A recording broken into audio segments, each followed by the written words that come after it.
su capacidad para poner en duda y someter a examen ciertos discursos, concepciones o enfoques que, a fuerza de repetirse y de ser aliados incluso a discursos públicos o privados, se convierten en referentes que atribuyen cualidades a uno de los compromisos vitales de la universidad, el de la formación. Uno de esos conceptos es el de competencias, sobre el cual seguramente ustedes han escuchado muchísimo. Parece que ese concepto o ese enfoque arrastra, como lo han señalado diversos investigadores, entre ellos justamente el que nos acompaña en el día de hoy, arrastra imaginarios y lastres semánticos que es conveniente depurar. La Autónoma ha definido en su PEI como una impronta de la formación que ofrece el enfoque de competencias. Consciente de lo que ello implica, ha venido desarrollando un proceso de comprensión de los alcances de ese enfoque, particularmente en el quehacer pedagógico. Por ello, desde hace varios años hemos abordado el asunto en diferentes espacios de formación, con el fin de cargar de sentido pedagógico ese concepto que, como decía, se usa de manera incluso sinónima de otros como capacidades, destrezas, habilidades. Para nuestra comunidad como formadores es necesario develar qué se esconde detrás de esas nociones que entran en la educación como una moda y comprender lo que el enfoque de competencias nos demanda a la luz de la manera como lo hemos asumido en el PEI de la UAO, cuyo horizonte es contribuir a la formación de sujetos autónomos. Justamente para continuar con el ejercicio reflexivo hemos invitado al doctor Gabriel Restrepo, quien es uno de los académicos colombianos que más ha trabajado en ese campo. El doctor Restrepo es sociólogo de la Universidad Nacional, con estudios doctorales en educación en el programa interdisciplinario de investigación en educación de la Universidad de Humanismo Cristiano de Chile. Tiene además una formación extraacadémica de 8 años en formación psicoanalítica, ha sido profesor durante más de 30 años en la Universidad Nacional, conferencista e investigador de esa misma universidad y de las universidades de los Andes y Javeriana. Hoy pues nos visita aquí en la Autónoma de Occidente. Ha recibido innumerables reconocimientos, una publicación amplia de más de 25 libros, más de 100 ensayos sobre temas relacionados con la cultura, la educación y la formación del sujeto. Algunas de sus publicaciones más recientes son Arqueología de la Urbanidad de Carreño, Ciencias Sociales, Saberes Mediadores, Peregrinación en pos de Omega, Sociología de Sociedad en Colombia, Memorias del Encuentro Internacional de Educación Ciudadana y Educación en Ética y Valores. En el día de hoy, el profesor Gabriel Restrepo va a compartir con nosotros la conferencia que él ha denominado Competencias y su relación con el pensamiento convergente y divergente. Bienvenido, profesor, muchas gracias. Al terminar, tendremos espacio para unas 2 o 3 preguntas. Muchas gracias. Bienvenido.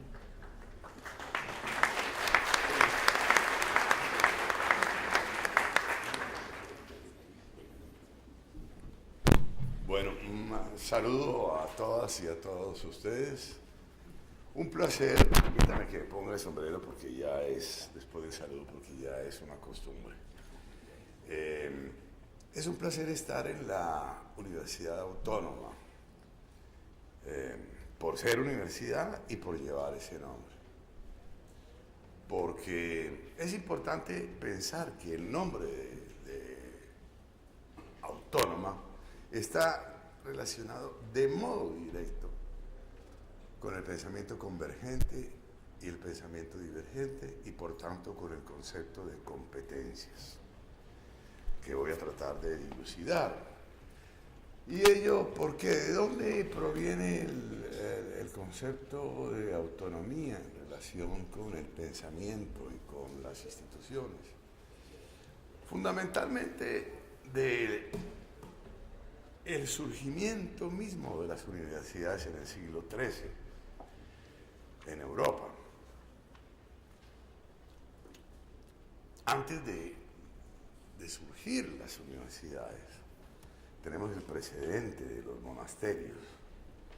Son un embrión importantísimo del saber universitario, de la fundación de 2 universidades pioneras en el mundo, con 2 modelos diferentes que también se relacionan de una manera intrínseca con el concepto de competencias y con la evolución de las universidades, que fueron la Universidad de París, la Sorbona, como una universidad de maestros con el principio de la libertad de enseñanza, es decir, la libertad de los maestros para enseñar su saber.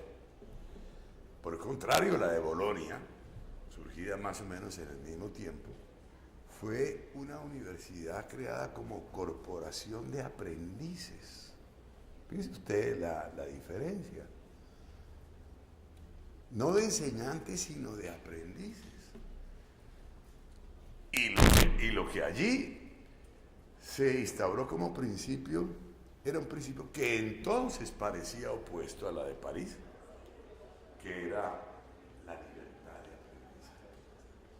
Fíjense ustedes, en la una, libertad de enseñanza, es decir, libertad de los maestros para enseñar lo que ellos saben.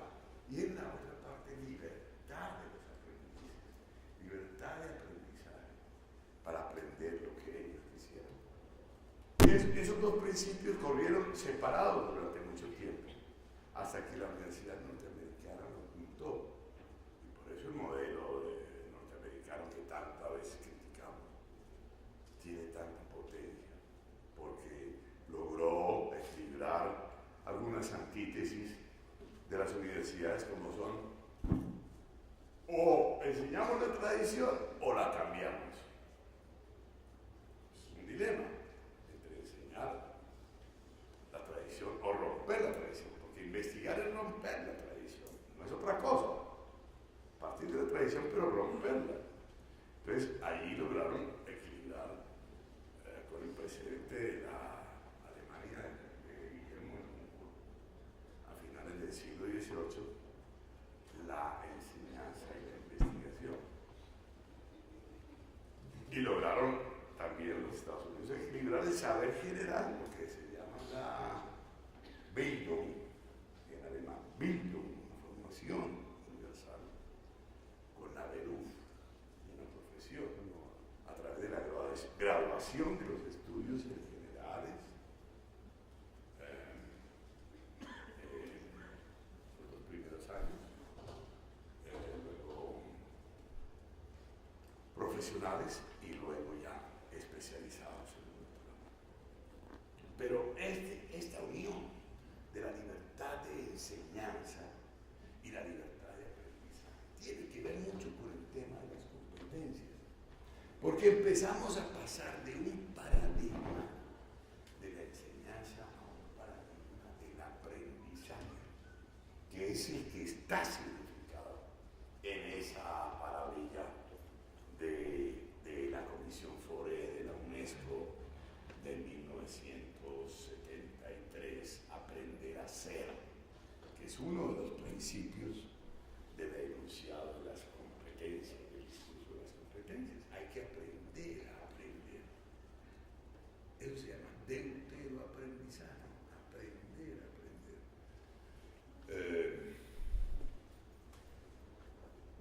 Algo que no es tan fácil, porque tiene una cara oculta como la luna. Es que para aprender a aprender, hay que aprender a desaprender. Eso es importante, hay que vaciarse para llenarse. Pero bueno, como sea, hay que recordar algo. Estos discursos que nos vienen, en fin, de las UNESCO, tienen sus semillas en América Latina, como yo la llamo. Perdón, no había un micrófono, es que me gusta caminar ambulante.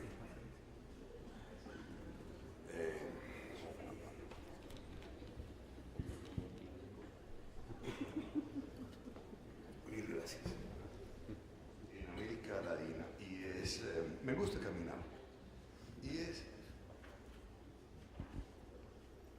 y es el caso de un gran maestro de maestros, a quien sitúo aquí en el centro de esta de modo imaginario, para que ustedes lo convoquen y lo lean, porque todo el discurso de competencia todo el discurso de la escuela nueva, de la escuela activa, qué sé yo, toda la enseñanza, la educación laboral, la formación laboral, la educación para la ciudadanía, todo está allí. Todo está allí en don Simón Rodríguez, el maestro de Simón Bolívar. Léanlo y verán la actualidad tremenda. Y verán que ese discurso de las competencias está ahí vivo, en su acepción más creativa, menos recitativa. Porque si algo le horrorizaba a don Simón Rodríguez, era el modelo que se instauró a pesar suyo, y con la bendición de Santander y de Bolívar, el modelo de Lancaster, que es un modelo de loritos, y eso es lo que se trata justamente de construir ahora, una enseñanza autoritaria, de fórmulas, memorística, ¿no? De recetas, de fórmulas, cuando hoy, en una sociedad del aprendizaje, lo que necesitamos fundamentalmente no son fórmulas, sino formulaciones. No son definiciones, sino procesos. No son respuestas, sino preguntas y preguntas. No es la autoridad del saber, sino el amor al saber. Y no son modelos, sino capacidad de modulación y de capacidad de remodelar. Eso es fundamentalmente lo que uno encuentra en un personaje tan humilde como don Simón Carreño Rodríguez. Y fíjense ustedes todas las cosas. Me estoy apartando un poco del libreto que tenía, pero es que eso es lo mejor, por eso me gusta caminar. ¿Sí? Fíjense ustedes cómo son todas las cosas. No es que tengamos que pedir cacao allá a los gringos o a los europeos, a ver cómo son, o a la UNESCO, o a no sé qué, a ver cuáles son los paradigmas de la enseñanza o de lo que sea. Entre otras cosas, porque el cacao es originario de México y es originario del Amazonas. Entonces no tenemos por qué pedirles cacao. Más bien les exportamos cacao. Porque fíjense ustedes, y bueno, me devuelvo, recojo la pita, excúsenme, pero mi modo de exposición es un poco, no es rectilíneo, me excusarán, sé que hay muchos ingenieros, administradores, en fin, pero no es rectilíneo, los ferrocarriles están bien para el siglo XIX. ¿No? El pensamiento mío es un poco como los ríos de Colombia, ¿sí? En sierpes, en espirales, en vaivenes, ¿no es cierto? Y tiene mucho de lo paradojal y de lo carnavalesco de este bendito país. Entonces me devuelvo un poquitico al concepto de autonomía que surgió en el medioevo, y después recogeré la pita, no se preocupen, manténganlo ustedes ahí en remojo, ¿sí? Acudamos un poco al pensamiento lateral, ¿no es cierto?, de Bono, es decir, ¿no? Tenemos una madeja y no hay que atacarla por el centro, porque ahí me enredo más, hay que pasar a las puntas, y una madeja tiene 2 puntas. Entonces yo devuelvo la pita un poquitico a lo del concepto de autonomía. Entonces la autonomía surgió después de los monasterios, con las universidades. ¿Y por qué? Y con la religión. ¿Por qué? Porque hay lugares sagrados, y las iglesias y catedrales eran lugares sagrados donde no podía penetrar el poder civil. Entonces hay una relación entre espacio y cultura, y ese era el concepto de autonomía como fuero espacial y fuero religioso. ¿Sí? Muy bien. Por eso me gusta el nombre de Universidad Autónoma. Pero hay algo más importante que tiene que ver, con nuestra historia y con la historia universal en el concepto de autonomía. Miren, por favor, hay que estar atentos a la historia. Y una universidad que lleva el nombre de autónoma tiene que empezar a pensar en el año 2018. ¿Por qué? Porque el concepto de autonomía universitaria surgió en la reforma de Córdoba del año 1918. En 3 años va a ser el centenario de esa reforma de Córdoba, o sea, el momento en el cual las universidades de América Latina pensaron el concepto de autonomía. Pensaron el concepto. Y fíjense ustedes, eso no fue solamente un movimiento educativo, eso se proyectó en la creación del APRA, se proyectó en los movimientos estudiantiles de Colombia, de Cuba, llegó hasta Fidel. En toda América Latina ese concepto de autonomía se expandió.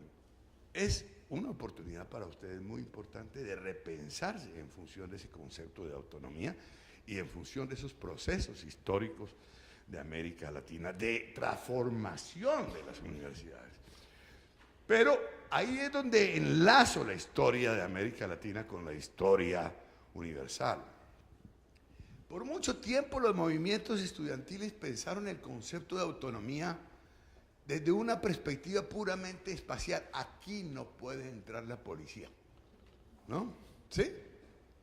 No, pero es que el concepto de autonomía universitaria ya no se puede reducir al fetichismo del espacio. El concepto de autonomía universitaria lo definió muy bien el filósofo Immanuel Kant en el siglo XVIII en un libro que se llama El conflicto de las facultades. El conflicto de las facultades porque había una querella entre las facultades de medicina, de filosofía y de todas ellas con Prusia. Y lo dijo un hombre menudito que nunca salió de Königsberg, ¿sí? Una persona débil, es decir, de cuerpo. Solo los sabios pueden juzgar a los sabios. Díganme usted si eso no es autonomía. Si eso no es autonomía. Es como decirle al rey, usted no se meta acá. Al ejército, usted no se meta acá. No porque por el espacio, no. Sino porque hay un pensamiento propio. Autonomía es pensamiento propio y pensamiento creativo. Pensamiento creativo. Y en otro ensayo, que les recomiendo mucho que lean,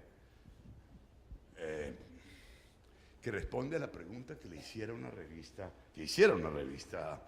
alemana de entonces, Was ist Aufklärung?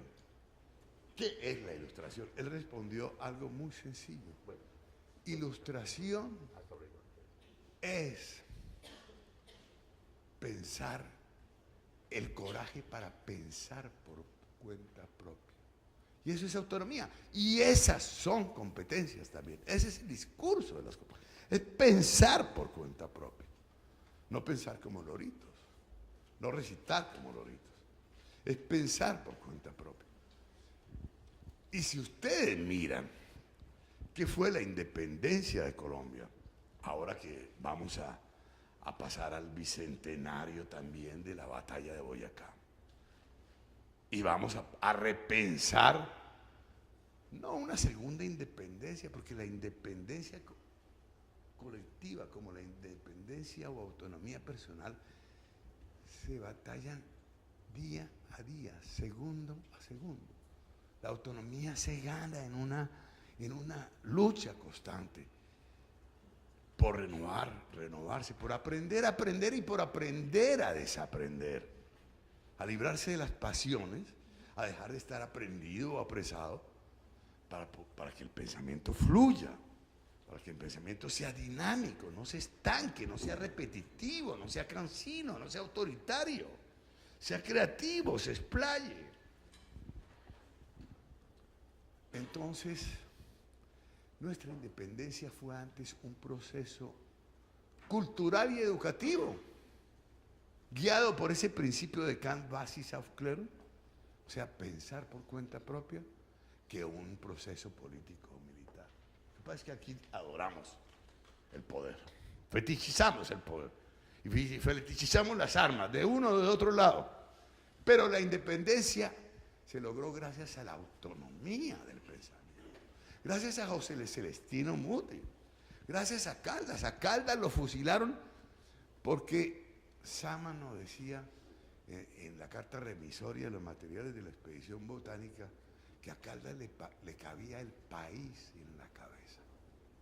Y eso es lo que fundamentalmente debe procurar una nueva y vieja, porque tampoco es que sea nueva, una vieja y nueva epistemología relacionada con las competencias, entendidas en un sentido amplio y enmarcadas dentro de lo que ya les diré, ese baile. Perdóname que empleé esa palabra, no lo hubiera pensado antes. Iba a decir vaivén, ese vaivén. Pero sí, es un baile, ese es un baile. Ese vaivén es un baile entre el pensamiento convergente y el pensamiento divergente. Eso tiene una serie de implicaciones que luego en los talleres la voy a examinar. Pero la independencia fue eso. Y les decía que entonces ahí encontramos a ese personaje menudito de don Simón Rodríguez, el maestro del Libertador. Y fíjense ustedes, de pequeñas cosas nacen grandes y monumentales cosas. No hay que ir al Evangelio.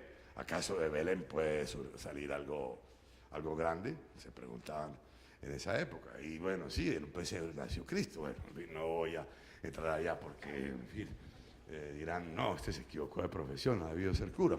Y de hecho estudié para cura y finalmente termino siendo cura. Pero bueno, es una historia muy sencilla que me gusta contar como un cuento. Era hace una vez 3 huerfanitos. ¿Sí? Primero había un huerfanito, quedó huérfano de madre a los 4 años, luego de huérfano de padre a los 7 años. Tenían recursos. Y entonces dijeron, ¿qué hacemos con ese huerfanito? Entonces, no, pues lo encomendaron ¿a quién? A un maestro. ¿Y quién era ese maestro que le llevaba como 12 años? Pues otro huerfanito. Es la historia que llamo de los 3 huerfanitos y los 4 Simones. ¿Sí? No crean que esto es simplemente un cuento de hadas. Lo que pasa es que uno con lo viejo ya aprende a echar grandes discursos de un modo narrativo para hacerlos más pasables. Entonces, ¿quién era ese otro huerfanito? Otro huerfanito que le llevaba 12. ¿Y cómo educó ese huerfanito al otro huerfanito? Sí, un ciego puede guiar a otro ciego, bueno, en fin. No, pues lo educó con el libreto de otro huerfanito. Entonces son los 3 huerfanitos. ¿Y quiénes eran esos huerfanitos? Alguien habrá adivinado. El primero, Simón Bolívar. El segundo, Simón Rodríguez. Y el tercer huerfanito, el de los libretos, era Jean-Jacques Rousseau. Pues bien, miren ustedes la cosa tan extraordinaria. 3 huerfanitos crean mediante obras como el contrato social, el empleo y la educación, crearon la posibilidad de 5 estados, de 5 patrias. Huerfanitos dan lugar, engendran a 5 patrias, lugares de los padres. Huerfanitos y patrias. ¿Por qué? Por el saber. ¿Y por qué saber? Por un saber como el que ustedes encontrarán en Simón Rodríguez, que está muy relacionado con la episteme de las competencias. ¿Tú me avisas cuando falten 15 minutos? Por favor, porque podía hablar yo, es decir, 4 meses seguidos. Incluso en sueños podía seguir hablando de este tema. Miren, ustedes, una paradoja, como otra que no sé si alcance a trabajar ahora, pero sí lo haré en los talleres. Ustedes saben, Lewis Carroll en Alicia en el País de las Maravillas le gustaba trabajar por paradojas. Entonces, la paradoja era de un personaje que dice, yo celebro es el día del no cumpleaños. Maravilloso, porque son 364 días, ¿no es cierto?, los que se celebran. Entonces, bueno, uno podría también abordar el tema diciendo, pues así como yo celebro el día de no cumpleaños, hoy voy a hablar de las no competencias ciudadanas, ¿sí? O voy a hablar de las competencias o de las incompetencias ciudadanas, ¿no? Y entonces, por paradoja, en lugar, pues decir, para evitar ese discursito, ahora me refiero a eso, de, ay, bajemos la honestidad de la educación universal. Ay, allí está la sabiduría, bajémosla, con una caña de pescar así de arriba, ¿no? Ay, ahí está la bondad, ahí está la inocencia, ¿no? Le decía, no, oye, yo creo que aprendemos más de los antivalores. ¿Por qué no averiguamos qué es la maldad entrevistando a Garavito, violador de 120 niños, ¿sí? Para saber, es decir, ¿por qué es que si llegamos a ser tan malos? ¿Por qué no vamos a la cárcel modelo a ver a una persona que ha matado a 20 personas? O a Pablo Escobar, o en fin, ¿no? A veces hay que utilizar un pensamiento paradojal. Entonces, dentro de ese pensamiento paradojal, fíjense ustedes, don Simón Rodríguez hablaba de algo muy importante que aparecerá en la Misión Fore de 1973. Maestra, bueno, en ese entonces no había la lógica de género. Maestro es el que sabe aprender. ¿Ah? ¿No les parece carnavalesco? ¿No les parece genial? Porque generalmente se dice, maestro es el que sabe enseñar. No, maestro es el que sabe aprender. ¿Y qué es lo que enseña? Enseña la pasión por aprender. ¿Y qué es esa pasión por aprender? Aprender a aprender, aprender a desaprender. Del mismo modo, y para adelantarme, porque de pronto en esta correría de tiempo se me va acabando el hilo del tiempo de las parcas y me quedaría sin enunciar eso. Del mismo modo, hay que equilibrar el concepto de competencias, de su veneno, de enredo, por una serie de razones que no sé del caso, que me llevaría demasiado tiempo, de su veneno semántico, sobre todo por la traducción española de las obras de Smith, La riqueza de las naciones, y de Darwin, el origen de las especies, donde una palabra que competition se traduce por competencia en el sentido económico que no está en la acepción original. Y entonces hay distintos tipos de competición. Está la competición más agónica, antagónica, que es la lucha son los juegos de lucha de tragedia de los comunes. Todos los competidores pierden. Es un poco la historia de Colombia. Todos los competidores pierden. Es también lo que aparece en el Leviatán de Job. Todos pierden, ¿no? Va a decir un poco lo que ha pasado en Colombia. Todos perdemos. Y resulta, perdónenme aquí que meta mi ideología, mi juicio de valor. Y resulta que ahora,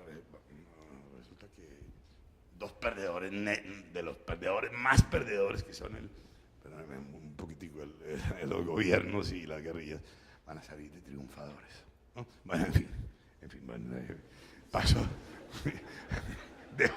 Dejo esa cosa. Son precios que hay que pagar. Bueno, en fin, hay que aguantar, hay que tener tripas y paciencia para todo eso.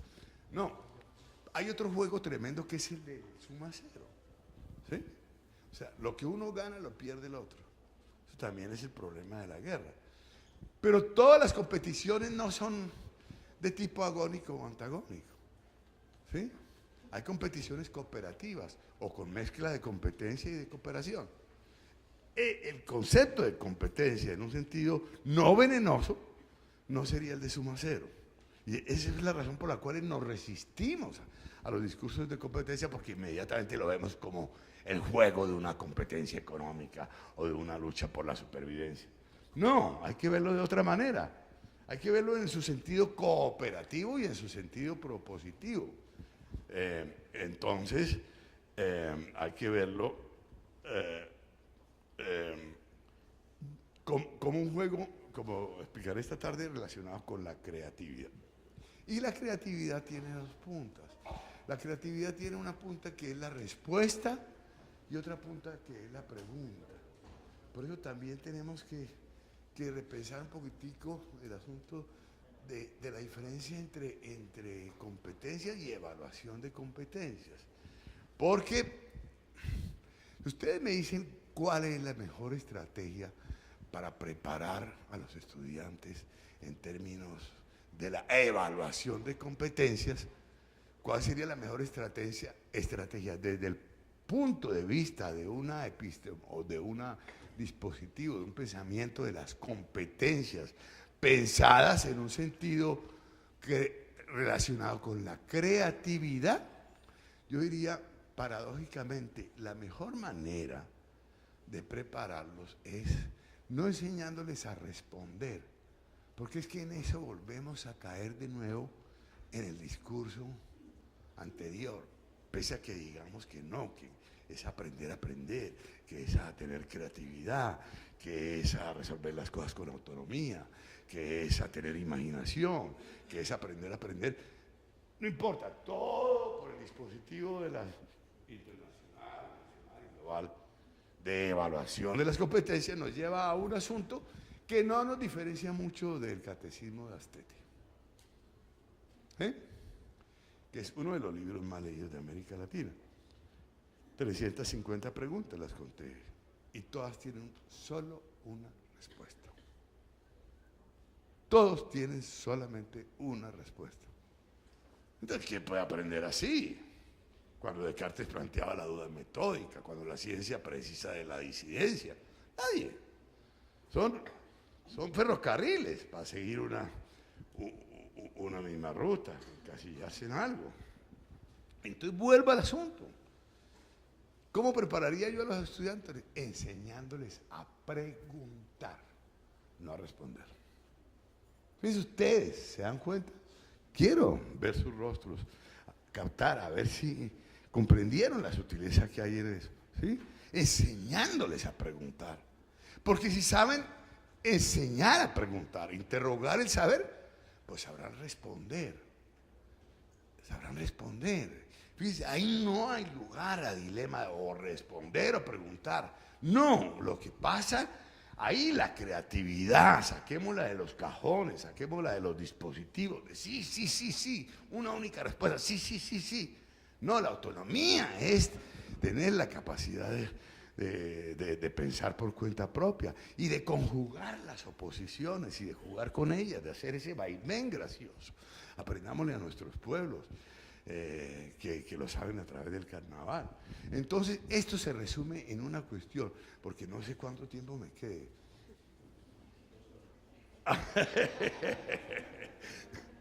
¿Cómo? Bueno, esto es lo precioso. Miren, la creatividad es un oxímoron, que es la gracia para conciliar los contrarios. Eso, hay estudios de psicología que trabajan eso. Y bueno, mire. Y en el caso particular es la unión, la unción, la hierogamia, el matrimonio sagrado entre el pensamiento convergente y el pensamiento divergente. ¿Sí? ¿Qué es el pensamiento convergente? El pensamiento convergente es el que responde, esa palabra, responde, el que tiene responsabilidad frente a la tradición. Responder a la tradición, no es anularla, esa responsabilidad con un saber implica saber responder al saber, saber apreciarlo, saber degustarlo, respetarlo. amarlo. Es lo que viene dado por la tradición. Y en un campo del saber es el estado del arte, son los estados del arte. Y en una investigación son los estados del arte. Entonces, ahí se mide el pensamiento convergente, en ese respeto, en esa responsabilidad con la tradición en cualquier caso. Y en el ámbito universitario, en el ámbito del saber, de un saber profesional, de un saber especializado. Pero si todo eso se quedara ahí, nos quedaríamos en el dogma, ¿sí? En el dogma y en la repetición, ¿sí? Ahí quedaríamos estancados. Sí, muy bien. No, hay que pasar pronto de allí al pensamiento divergente. Y eso implica una posición distinta, implica preguntar. La pólvora que hace estallar la tradición. La pólvora, estoy utilizando una palabra que no debería emplear, ¿no? Porque no es la metáfora, y vamos a ver por qué. No, la chispa divina, mejor, ¿sí? La chispa divina, para hablar en ingeniería. Porque esto permítame que también me ría, porque es que anteayer vi a un extranjero argentino tal vez en el aeropuerto ahí, de los que son fumadores, y llega ya el tipo de una chica y le dice, por favor, ¿me dan fuego? Y yo dije, uy, yo debo advertirle a este tipo que se cuide de utilizar esa expresión, porque de pronto llega por allá donde unos traquetos y le dice, por favor, ¿me dan fuego? Y los otros dicen, sí, claro. Lo que es el lenguaje, ¿no? ¿Me dan candela? Sí, claro. No habrá quien no haga un traqueto que de pronto no lo haga. Así es, ¿no? Entonces, una chispa divina que hace la diferencia entre el pensamiento convergente y el divergente es la pregunta. Es allí cuando uno mide si alguien está investigando, si ha recorrido, si ha hecho el estado del arte y si nace de ahí una pregunta. Pero no cualquier pregunta como la del catecismo, es decir, una pregunta germinal, una pregunta que lleve a otra pregunta, una pregunta que sea un hilo conductor, que me lleve a más preguntas y a más preguntas y a más preguntas. Y así voy quitando las muletas, ¿no es cierto? Porque uno tiene necesidad de hacer muletas muchas veces. Y las catedrales nos hacen sin andamio. Y uno necesita los andamios y todo eso para andar. Pero necesita desprenderse de eso, de la tutela de la tradición. ¿Y cómo lo hace? Con el nacimiento de la pregunta. Y ese nacimiento de la pregunta solo se produce por el pensamiento divergente.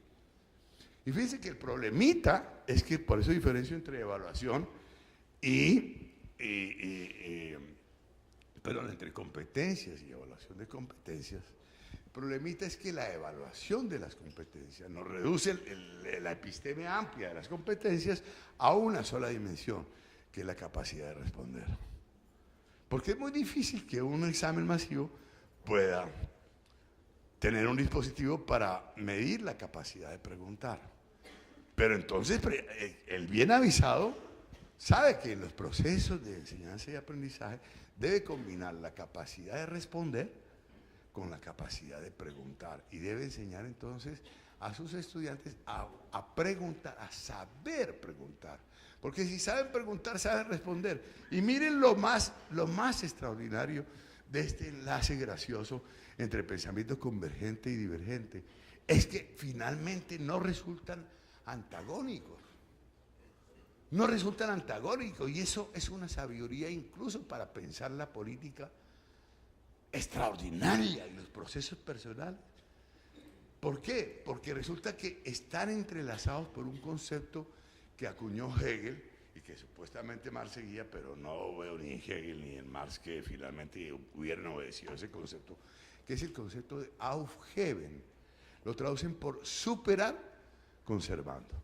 Entonces lo que mantiene el pensamiento convergente enlazado con el divergente es que en el paso de la tradición a un saber nuevo, la tradición no se destroza en pedazos, sino que adquiere otra dimensión y se coloca bajo otros principios, se supera conservándose. Pero es que más aún, yo he ido más allá del concepto de Hegel, porque me ha intrigado siempre ese concepto, y entonces he ido a lo indoeuropeo, a la raíz indoeuropea del Aufheben. ¿Qué es el Aufheben? Pues hombre, lo que yo voy a hacer ahora en Arauquita cuando me trastee allá para morir de viejo allá de campesino. Un poco tener mi huertica, es Aufheben, es ahora.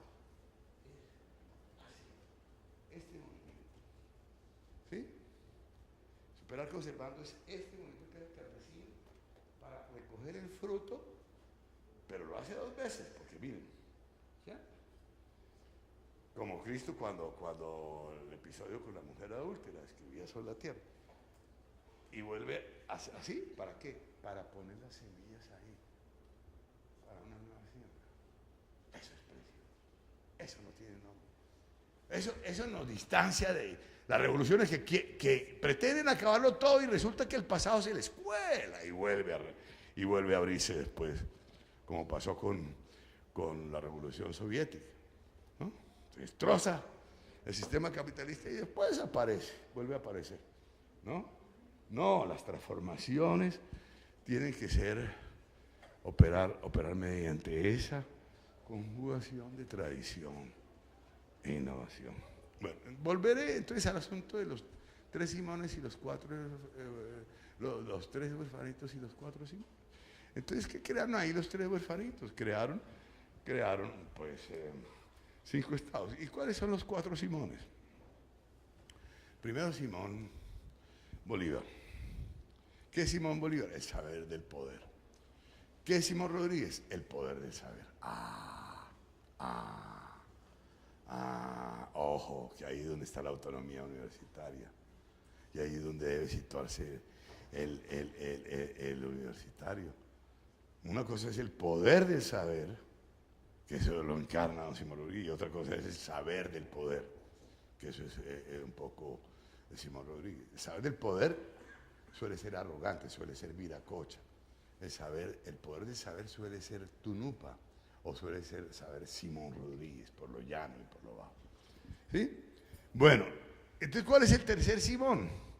El tercer Simón es Simón el Bobito. ¿Sí? La patria boba. ¿Cuándo? Cuando se separan el poder del saber del poder. Sencillo, mis queridos Watson. ¿Y cuál es el cuarto Simón? Eso me lo dijo un campesino en un seminario que di sobre taller cultural en el colombiano. Bueno, es Simón Simonía, Simón el mago, el de los hechos, ¿sí? El que trafica con las cosas sagradas, o sea, la corrupción. Entonces, miren, esto es importante. Colombia está en un momento cercano a la celebración de los 200 años de la batalla de Boyacá. Y está a cerca de 200 años del discurso de Simón Bolívar en el Congreso de Angostura, 6 meses antes de la batalla de Boyacá, el 15 de febrero del año 1819. ¿Qué fue lo que dijo? Lean ese discurso, por favor. Es monumental. Es mucho mejor que el delirio del Chimborazo, mucho mejor que la Carta de Jamaica. Mire, lo sintetizo en una sola cuestión.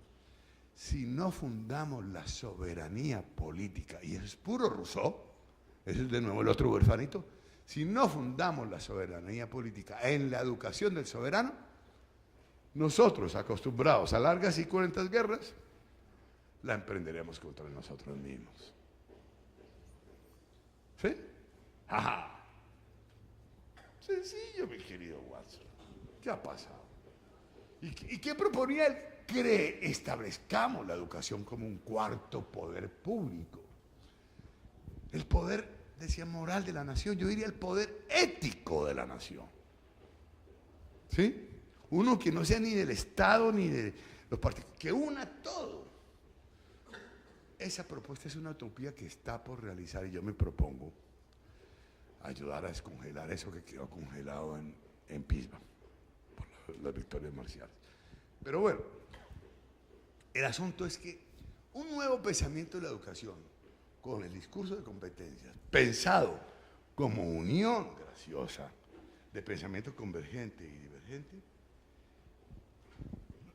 es el hilo conductor que hace que las universidades tengan un papel fundamental en el establecimiento de un nuevo pacto entre el Estado y las naciones, para hacer un surcido más amable, a través de, de revoluciones en la cultura, la educación y la espiritualidad, que no se nos olvide la espiritualidad. Y eso, en términos de un horizonte que, ojo, horror, por favor, está en el programa y me voy a permitir un pensamiento divergente para poner en duda ese concepto. Que no llamemos a esto posconflicto. Porque lo voy a actuar. Resulta, hay un chiste mexicano que lo voy a trasladar a colombiano. Entonces resulta que hay una antropóloga, recién salida de una maestría de antropología, pongamos con García Canclís. Entonces la ponen a hacer una entrevista y va al campo, ¿no? Va a donde un campesino, que el campesino está, dijéramos, a mediodía, no, un poco después de mediodía, por ahí a la una, después de la yuca, esos almuerzos campesinos que son llenos de yuca, de papa, de arroz, y una ristra de carne. Entonces el campesino está así, ¿no? Ahí, y atrás está la puerta, ahí, y llega y toda cocinosa,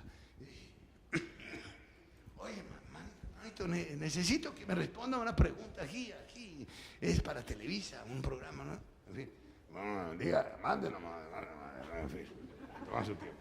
Bueno, a la hora del asunto, llega ella y dice, ¿usted cómo me definiría qué es posmodernidad? ¿No? Entonces, bueno, en fin, el tipo queda pensando, se mete el palillo por aquí, una media hora. Bueno, ¿qué me preguntó? Bueno, ¿qué hora? Hasta que finalmente para reducir. Pues, mire señorita, ¿qué es posmodernidad? ¿Posmodernidad me dice? ¿Qué es? Pues, posmodernidad. ¿Qué puede ser posmodernidad sino posmodernidad? ¿Sí? O sea, más de lo mismo. Bueno, entonces, imaginemos el Huila, que llega también una discípula o un politólogo, o un violentólogo, ¿no? Allá. Aquí creemos que no la sabemos todas. No, miren.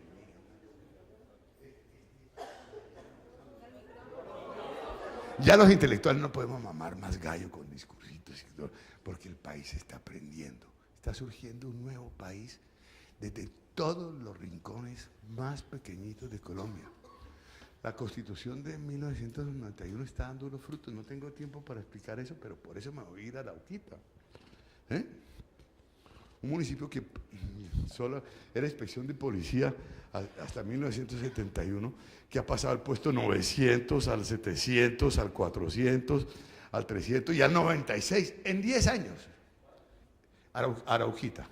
En menos de 10 años, en términos de la posición entre 1.113 municipios del país, listados en el escalafón de desempeño integral de los municipios basado en 6 índices: eficacia, eficiencia, requisitos administrativos, gestión fiscal y otros.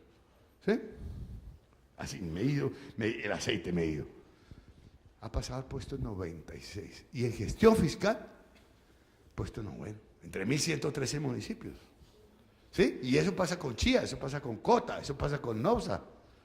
Eso está pasando en miles de pueblitos. Entonces ya no podemos los intelectuales llegar a eso, que va a ser como la antropóloga. Entonces, perdón, la politóloga, volviendo, llegar ahí entonces al campesino, y la misma cosa, ¿no? Va a apresurar el asunto. Y usted, ¿cómo me puede definir el posconflicto? Ya saben entonces la respuesta, se queda media hora rumiando, ¿no? Aquí, posconflicto, pues ¿qué es sino posconflicto? ¿Sí? Entonces, es que la palabra posconflicto tiene un grave error. Tiene una elipsis. Elipsis es que se traga un poquitico de los conceptos. Si dijeran posconflicto armado, muy bien. Pero posconflicto, entonces sí, entonces llegamos al país de la chimia y a las palomitas de Belisario Betancur y todo. Así, ay, abracémonos, ay, qué feliz. No, es un error. Y un horror, perdóname que diga esa palabra posconflicto. No, ahora es cuando se inicia el conflicto. Pero un conflicto no armado. Porque es que el conflicto armado no ha dejado de expresar el conflicto. Y lo que necesita una democracia es tener, eso lo decía Zuleta aquí en el Valle, está en la Zuleta, tener la madurez para tramitar el conflicto con no violencia, en donde uno tiene que tener, y ahí retomo el tema del no cumpleaños, ¿no? Debe tener una competencia que no aparece en ninguna parte, y es la mayor competencia de competencias, porque las competencias están hechas para lograr el reconocimiento en el afuera, pero hay una competencia que es esa competencia que permite aprender a desaprender, aprender a aprender como aprender a desaprender, y es la competencia relativa al conocimiento de sí mismo y a la transformación de sí mismo. Sin eso, no hay nada. Sin eso yo seguiré siendo un lorito que... Y el apunte de hoy será igual al de ayer, y la fórmula de hoy igual a la tras anteayer. No, y los estudiantes no aprenderán sino la rutina. No, todo está hecho, todo está listo, todo está ya codificado. ¿Para qué más matemática? ¿Para qué más? No. Sin eso no hay absolutamente nada. Sin esa competencia dirigida a la transformación personal, para tener la capacidad de aprender a desaprender, no hay nada. Pero entonces ¿esto qué significa? Y con esto ya termino. Que tenemos que estar preparados para el conflicto y para la no violencia. Es que hacerse una violencia a sí mismo para no ser violento, eso es una virtud. Es una virtud. Y el principal coraje de una democracia es saber contener las pasiones y modularlas y encauzarlas y transformarlas para tramitar los conflictos, que va a haber muchos, Y ¿saben por qué? Mire, brevemente ya con eso termino. Es que, mire, el problema de Colombia básicamente es que tenemos un maximalismo de las creencias tipo Catecismo de Astete, 1599, ¿sí? O sea, dogmatismo. De izquierda, a derecha, de centro, da igual. Y un minimalismo de la ética que como si le dieran una pastilla de chiquitolina, ahora que se conoce, ¿sí? La ética encogida, cuyo modelo es la urbanidad de Carreño de 1850. Una urbanidad que no tiene cama y que no tiene plaza. ¿Sí? O sea, no tiene ni sexo ni tiene multitudes. Entonces, el problema es que tenemos una hinchazón de creencias y una ética tan mínima que entonces no tenemos una ética pública ni una ética privada. Es un problema. Y las competencias ciudadanas tienen que ver con la creación de una ética pública para el conflicto democrático y para resolver las diferencias individuales y sociales. Y lo mismo que la ética privada. ¿Sí? Eso es fundamentalmente el asunto.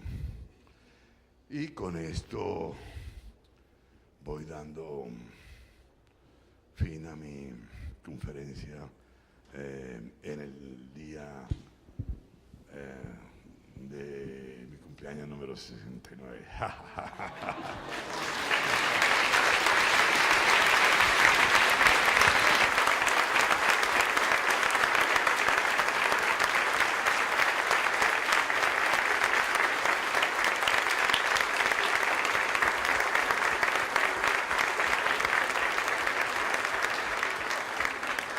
No me aguanté las ganas de recibir un aplausito y una caricia.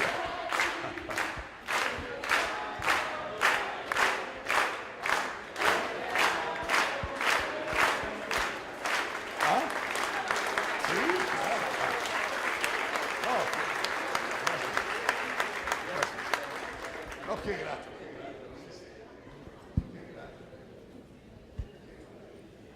Bueno, grato fue para nosotros también escucharlo, profesor. Muchas gracias.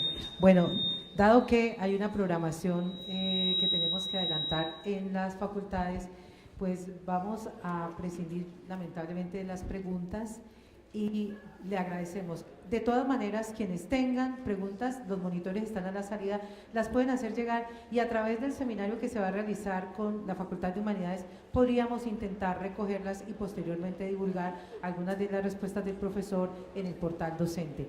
Muchas gracias, tomamos el refrigerio y vamos a trabajo por facultades.